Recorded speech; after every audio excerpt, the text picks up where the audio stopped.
Welcome my dear rockets, कैसे हैं आप सभी। आज हम देखने वाले हैं रंग तिरंगा। मूवी की शुरुआत में रश्मि नाम की प्रेग्नेंट महिला को दिखाते हैं जो अपने पति से फोन पर बात करते हुए घर की तरफ जा रही होती है, लेकिन पता नहीं बातों ही बातों में वो एक गलत टर्न ले लेती है और ये रास्ता एक गांव की तरफ जाता है। वहां आते ही रश्मि को उसकी गाड़ी के कांच में किसी डरावने इंसान का चेहरा दिखाई देता है। वो घबरा जाती है और तुरंत अपनी गाड़ी रोक लेती है, लेकिन तभी उसे अपने पास किसी की चलने की आवाज आती है। ऐसा लग रहा है मानो उसने अपने पैरों में घुंघरू पहन रखे हो। अब ये सुनकर रश्मि के तो पसीने छूटने लगते हैं, पर इससे पहले कि वो कुछ सोच समझ पाती, वहाँ पर कोई मिस्टीरियस फिगर आ जाती है और रश्मि पर हमला करती है। अब हमें ये तो नहीं बताया जाता कि ये मिस्टीरियस फिगर क्या है, लेकिन हम सिर्फ रश्मि के चिल्लाने की आवाज को सुन पाते हैं और यहीं पर ये सीन कट हो जाता है। अब हमें कुछ टाइम के बाद का सीन दिखाया जाता है जहाँ पर संध्या और पांडु नाम के फिल्म मेकर एक पब्लिशर के पास आते हैं, क्योंकि ये दोनों अंशु नाम के नोवेलिस्ट के ऊपर एक डॉक्यूमेंट्री मूवी बनाना चाहते हैं, क्योंकि उसने आज तक जितनी भी नोवेल लिखी वो सभी अवार्ड से सम्मानित हुई है। लेकिन अब पब्लिशर उन्हें बताता है कि अंशु से मिलना इतना आसान नहीं है।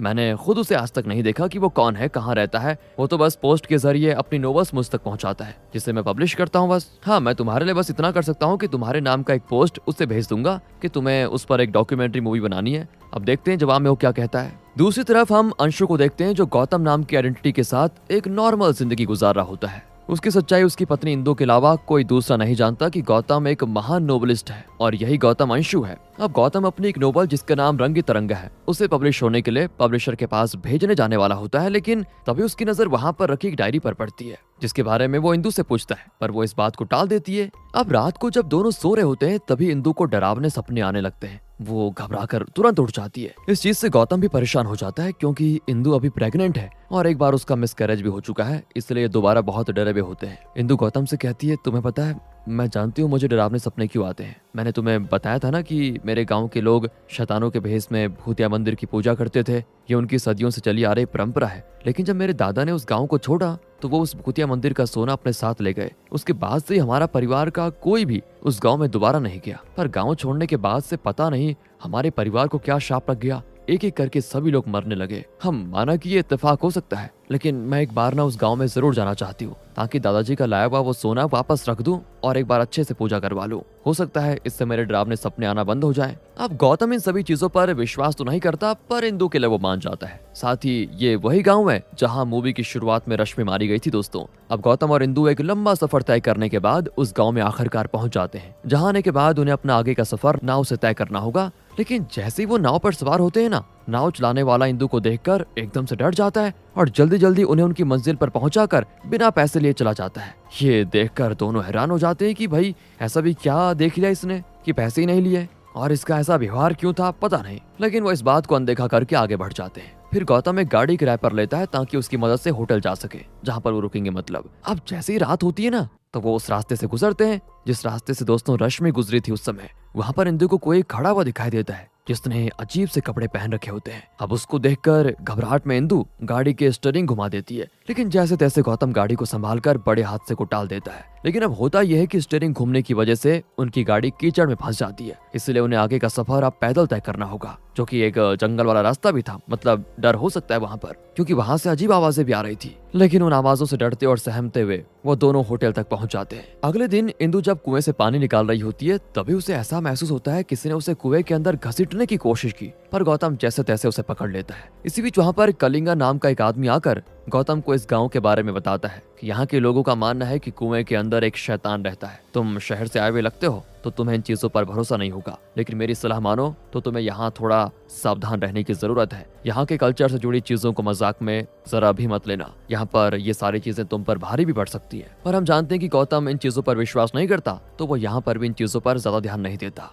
अगले दिन गौतम कुछ अपनी राइटिंग्स पब्लिशर को भेजने के लिए पोस्ट ऑफिस आता है, क्योंकि वो अपना एड्रेस लिखने के बजाय हमेशा पोस्ट ऑफिस का ही एड्रेस लिखता है। जहां आने के बाद उसे पता चलता है कि यहाँ का पोस्ट मास्टर कोई और नहीं बल्कि कलिंगा ही है। साथ ही वहाँ पर शंकर नाम का स्कूल का एक टीचर भी होता है। वो दोनों गौतम को कुछ दिनों में होने वाले एक नाटक में आने का इनविटेशन देते हैं। उस नाटक में कलिंगा एक रोल अदा करने वाला है, इसलिए गौतम उसका इनविटेशन स्वीकार कर लेता है। लेकिन जैसे ही वो वहाँ से घर आता है ना, तभी रास्ते में कोई आदमी उसे शूट करने की कोशिश करता है, लेकिन भाग्य से गौतम बच जाता है, परंतु उस आदमी को पकड़ने में वो असफल भी रहता है। इधर इंदु घर में अकेली होती है, तभी उसे घर में रखा पुराना ग्रामोफोन अपने आप बजते हुए सुनाई देता है। साथ ही वहाँ पर रखी हुई कुर्सी भी हिलने लग जाती है। ये देखकर उसके डर के मारे पसीने आ जाते हैं और घबराहट में वो जैसे ही सीढ़ियों से नीचे गिरने वाली होती है तभी भाग्य से गौतम वहाँ पर आकर उसे बचा लेता है। अब गौतम इंदु के बगैर ही कलिंगा के नाटक में जाता है क्योंकि इंदु की तबीयत थोड़ा ठीक नहीं है। तो इंदु तो घर में अकेली होती है। तभी उसे फिर से अजीब आवाजें आ जाती है। उसे दरवाजे पर कोई डांस करते हुए दिखाई देता है। इसको देखकर तो उसका डर का ठिकाना नहीं होता। तभी वहां पर गौतम आकर उसको दोबारा संभालता है और कहता है तुम्हें घबराने की जरूरत नहीं है, तुमने लगता है कोई बहुत बुरा सपना देखा होगा। इसके बाद वो डॉक्टर को बुलाने चला जाता है, लेकिन उसके जाते ही घर में वही मिस्टीरियस फिगर आकर इंदु पर दोबारा हमला कर देती है। और हम गौतम को पुलिस स्टेशन में देखते हैं जहां वो इंदु के लापता होने की रिपोर्ट लिखवाने आया है, क्योंकि दोस्तों मिस्टीरियस फिगर के हमले के बाद से ही इंदु लापता हो गई है। पुलिस ऑफिसर उससे इंदु की फोटो मांगता है, लेकिन गौतम के पास उसकी कोई फोटो नहीं होती। वो कहता है कि कुछ महीने पहले हमारे घर पर एक शॉर्ट सर्किट हुआ था और हमारे घर में आग लग गई जिससे सारी फोटोज जल गई। अब ये सुनकर ना पुलिस वाला उस पर शक करने लग जाता है कि कहीं इसी ने अपनी पत्नी को गायब तो नहीं किया और यहाँ पर नाटक कर रहा है। इसीलिए वो उन सभी लोगों से पूछताछ करना चाहता है जिन्होंने गौतम और इंदु को देखा था, ताकि इनके बीच रिश्ता कैसा है इस बारे में जान पाए। लेकिन वहां से उन्हें एक हैरान कर देने वाली बात पता चलती है कि किसी ने इंदु को देखा ही नहीं, उन्होंने सिर्फ गौतम को यहाँ पर देखा है। अब इससे पुलिस वाला भी बिल्कुल हैरान। पुलिस वाला गौतम से कहता है कि मैंने इंदु के बारे में जानकारी निकाली जिससे मुझे पता चला कि इंदु 6 साल पहले मर चुकी है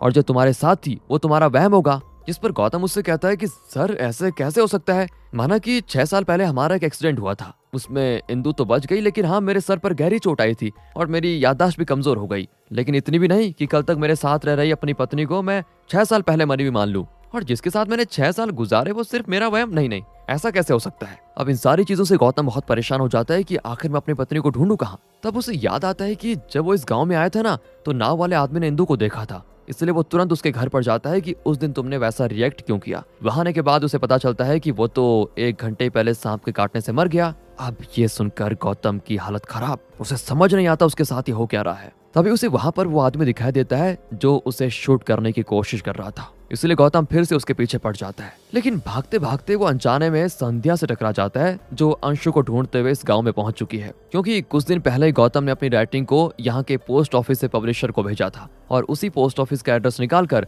वो गांव में आ जाती है, जहां अभी तो संध्या उसे पहचान नहीं पाती कि गौतम ही अंशु है, पर उसकी बातों से उसे शक जरूर हो जाता है। साथ ही गौतम को परेशान देखकर वो इससे उसका कारण पूछती है कि क्या हुआ है आपको, जिस पर वो उसको सारी बात बता देता है और कहता है कि शायद पुलिस वाले सोच रहे हैं कि मैंने 6 साल पहले अपनी याददाश्त खोई और उसी की वजह से मैं आज तक वहम में जी रहा हूँ। वो कह रहे हैं कि मेरी पत्नी इंदु 6 साल पहले मर गई है और कल तक जो मेरे साथ था वो मेरा वहम था, लेकिन ऐसे कैसे हो सकता है, कल तक तो मेरे साथ थी। पर अब संध्या कहती है कि हो सकता है पुलिस वाले झूठ कह रहे हो, हमें इस बारे में और जानकारी निकालनी चाहिए। इसके बाद वो दोनों वहां से जंगल में आकर पूरी छानबीन करते हैं। तभी उनको इलीगल तरीके से माइनिंग होती हुई दिखाई देती है और ये माइनिंग एक नेता करवा रहा होता है जिसके साथ वही आदमी है जिसने गौतम पर हमला किया है। इससे गौतम को लगता है कि शायद मैं इस माइनिंग के बारे में ना जान पाऊं, इसलिए उस आदमी ने मुझ पर हमला करने की कोशिश की थी। अब गौतम शंकर और कलिंगा के पास आ जाता है जो उसे गाँव के बारे में बताते हैं कि कुछ सालों पहले अंगरा नाम का एक आदमी गाँव में रहता था। वो उस भूतिया मंदिर में पूजा भी करता था, लेकिन एक रात अचानक वो कहीं गायब हो गया और अगले ही दिन अंगरा का शव पेड़ से लटका हुआ मिला, लेकिन उसका सर गायब था। और तब से आज तक अंगरा के मरने वाले दिन कोई न कोई गायब जरूर हो जाता है और ठीक 11वें दिन लोगों को पहाड़ों से चिल्लाने की आवाज आती है, जहां तक हमें लगता है कि अंगरा की आत्मा इंदु को लेकर गई होगी। अब ये सुनकर गौतम फिर परेशान। संध्या और गौतम दोनों पुलिस स्टेशन आकर उन सारे लापता हुए लोगों की जानकारी निकालते हैं जिनके बारे में शंकर कह रहा था। तब उन्हें पता चलता है कि 7 जुलाई को अंगरा की मृत्यु हुई थी और उसी के बाद से आज तक करीब 12 लोग गायब हो चुके हैं, वो भी 7 तारीख को। और हैरानी की बात तो यह है कि अब तक जो गायब हुए वो सारी महिलाएं थी, उनमें अब इंदु भी शामिल हो गई है। ये जानकर दोनों शॉक। संध्या पांडु से इंदु के बारे में जानकारी निकालने को कहती है, जिस पर वो बताता है 6 साल पहले भी दुर्घटना में इंदु और गौतम दोनों ही मारे गए थे। अब ये जानकर तो गौतम कहता है पागल हो गए हो क्या तुम, मैं तुम्हें यहाँ पर जिंदा नहीं दिखाई दे रहा क्या? अभी कल तक कह रहे थे कि 6 साल पहले मेरी पत्नी मारी गई, मैं वहम में जी रहा था, और अब कह रहे हो कि मैं भी मर गया हूँ। क्या है ये तुम्हारे सामने मैं जो खड़ा हूँ जीता जाता इंसान हूँ, ये क्या कोई आत्मा है? अब संध्या उसे समझाती है कि ऐसा कुछ नहीं है, सब ठीक हो जाएगा, हम ऐसे तो बैठ नहीं सकते, हमें जल्द से जल्द इस गुत्थी को सुलझाना होगा। और तब गौतम को याद आता है कि उसने घर में हरिणी नाम की एक लड़की की डायरी देखी थी, जिसे पढ़ने से पहले ही इंदु ने बात घुमा दी थी, इसलिए उस टाइम वो उसको पढ़ नहीं पाया। पर अब वो संध्या के साथ उस डायरी को पढ़ने लग जाता है, जिसके बाद ये मूवी 6 साल पहले फ्लैशबैक में चली जाती है, जहां हम इंदु को देखते हैं, लेकिन यहाँ उसका असली नाम हरिणी था और वो अपने जिस दोस्त की शादी में आई है उसका नाम इंदु होता है, जिसकी गौतम नाम के एक आदमी से शादी हो रही थी। लेकिन तब एक आदमी हरिणी के साथ बदतमीजी करने की कोशिश करता है, जिस वजह से गुस्से में आकर हरिणी उसे गाड़ी से टक्कर मार देती है, जिसमें वो मारा जाता है। अब इस चीज से हरिणी घबरा जाती है, लेकिन उसकी दोस्त इंदु और उसका पति गौतम उसे समझाते हैं कि तुम्हें हमारे साथ हमारे गांव चलना चाहिए। वहां जाने के बाद तुम पुलिस वालों से कह देना कि जब वो मरा तो तुम इस गांव में थी, इससे तुम बच जाओगे, जिस पर हरिणी मान जाती है।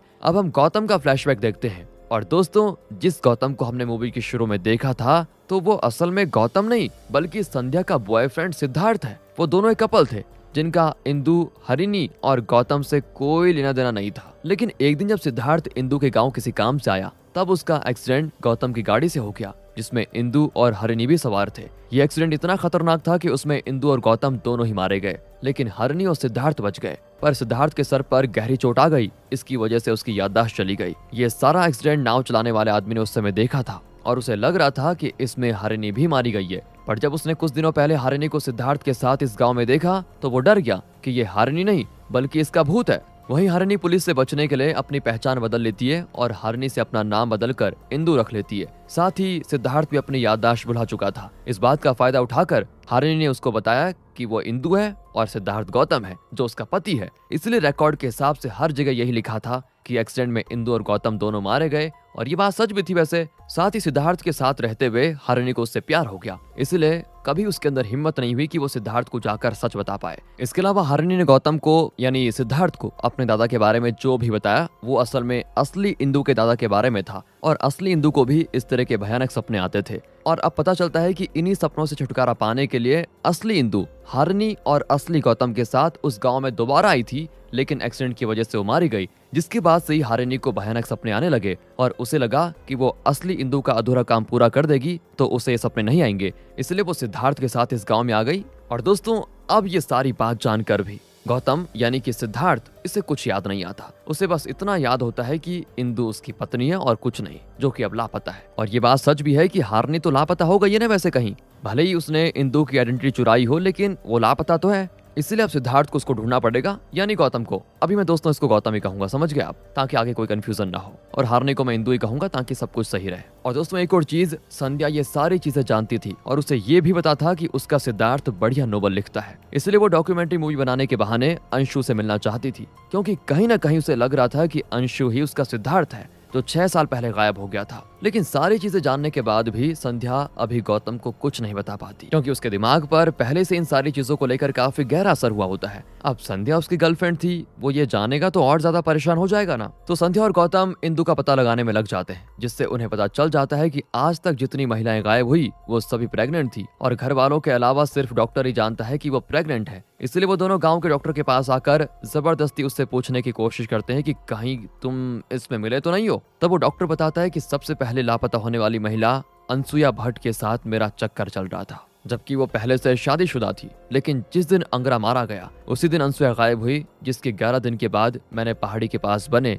एक पुराने घर से उसके चिल्लाने की आवाज सुनी। मैं डरा हुआ था, इसलिए वहां जाने की मेरी हिम्मत नहीं हुई। इसके अलावा मैं कुछ नहीं जानता। ये जानकर तो गौतम और संध्या बिल्कुल हैरान हो जाते हैं, सोचने लग जाते हैं कि डॉक्टर के बाद कौन जान सकता है कि ये महिला प्रेग्नेंट है या नहीं, क्योंकि अपहरण करने वाला सिर्फ प्रेग्नेंट महिला को ही गायब कर रहा है ना, इसीलिए। तो उनका शक कलिंगा पर जाता है, जो महिलाओं की रिपोर्ट पोस्ट ऑफिस के जरिए उनके घर वालों तक पहुंचाता है। इतना ही नहीं, उसका नाम भी कलिंगा भट्ट है, जिसकी पत्नी 18 जुलाई को मारी गई थी, यानी कि ठीक 7 जुलाई के 11 दिन के बाद, वो भी करीब 12 साल पहले। तो गौतम को समझने में देरी नहीं लगती कि हो न हो सभी महिलाओं के गायब होने के पीछे कलिंगा का ही हाथ हो। अब हमें पास्ट का सीन दिखाया जाता है, जहां कलिंगा जब घर पर आता है तो उसकी पत्नी अनसुया उसे दूसरे आदमी के साथ बेड पर दिखाई देती है। कलिंगा को देखकर वो आदमी तुरंत वहां से भाग जाता है, जिसकी शक्ल कलिंगा तो देख नहीं पाता। पर तभी वहां से नाटक में काम करने वाला अंगरा नाम का आदमी गुजरता है, जिसके पीछे अनसुया जाकर छिप जाती है, क्योंकि कलिंगा तो अनसुया को मारने वाला था ना गुस्से में। अब ये देखकर कलिंगा को लगता है कि अंगरा ही वो इंसान है जिसका चक्कर अनसुया के साथ चल रहा है, इसलिए गुस्से में वो बेचारे की गर्दन काटकर उसे पेड़ से लटका देता है। जिसके बाद वो अनसुया को पहाड़ी के पास बने घर में लेकर जाता है और खुद भी नाटक के किरदार का कपड़ा पहन लेता है, क्योंकि उसे ये लग रहा है कि अनसुया अंगरा के नाटक का हिस्सा होने की वजह से ही उसे पसंद करने लगी है। और वहाँ करीब 11 दिन रखने के बाद जब अनसुया वहाँ से भागने की कोशिश करती है, तो कलिंगा उसकी जान ले लेता है, जिसके बाद से तो उसका ये रूटीन बन गया है। वो हर साल आज के दिन नाटक का कपड़ा पहनकर प्रेग्नेंट महिला को मारना निकलता है, क्योंकि अनसुया भी मरने के टाइम प्रेग्नेंट थी और कलिंगा ही वो मिस्टीरियस फिगर होता है जिसने रश्मि की जान ली थी दोस्तों। और अब प्रेजेंट टाइम में गौतम को ये पता चलता है कि आज ही 11वां दिन है, तो कलिंगा इंदु की जान भी ले लेगा। इसलिए वो तुरंत पहाड़ी के पास बने उस घर में जाता है जहाँ कलिंगा ने इंदु को पकड़ कर रखा होता है, और जैसे ही वो उसकी जान लेने वाला होता है वहाँ पर गौतम आ जाता है। इसी बीच उन दोनों के बीच काफी जबरदस्त लड़ाई होती है, लेकिन आखिरकार कलिंगा यहाँ मारा जाता है। और अब मूवी के आखिर सीन में हम इंदु को देखते हैं जिसने एक बच्चे को जन्म दिया होता है, और इस चीज से वो और गौतम काफी ज्यादा खुश होते हैं। उनकी खुशी देखकर संध्या अपने प्यार को कुर्बान कर देती है और गौतम से कहती है, तुम्हारा प्रेजेंट बहुत प्यारा है, कभी पास्ट में जाने की कोशिश मत करना। इतना कहकर वो बेचारी रोते हुए चली जाती है, और इसी इमोशनल एंडिंग के साथ ये मूवी यहाँ पर खत्म होती है। बाकी अगर आपको वीडियो अच्छी लगी हो, एक्सप्लेनेशन अच्छा लगा हो तो लाइक कीजिए, चैनल को सब्सक्राइब। मिलते हैं अगली वीडियो में, ध्यान रखिएगा अपना, and finally thanks for watching.